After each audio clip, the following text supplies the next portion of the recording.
I mean, you know, 105 movies, 65-year career. But I think what I would probably do, even though they're not necessarily my favorite movies, but I think what I would probably do is do a double feature of Dragonwych, which was my dad's sort of first starring role in the 1940s. And if you haven't seen it, it's a complete precursor. I would do Dragonwych and House of Usher, because you would sort of see the through line of who my dad was. And so when my dad kind of came into acting, which was completely on a dare, he was so handsome. He was 6'4", and he had this blonde hair, and he was super handsome. And they wanted him to be a romantic lead, or you know, even like a sort of rom-com kind of, and he hated it.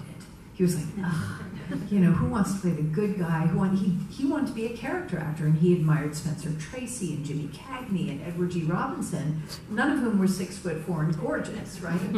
So it took him a while to figure out how he could be a character actor, and he did this play on Broadway, 1941, called Angel Street, and it's where the term gaslight was invented.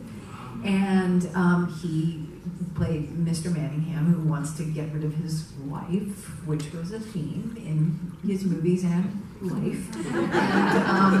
And so he, you know, and he gaslights her, but he could feel the audience hate him, and he loved that. And so then he realized that's how a beautifully spoken, you know, this man who could speak beautifully, who was so handsome, who looked great in a smoking jacket. And so Dragonwych and House of Usher, I think, would really show people like there's a through line there.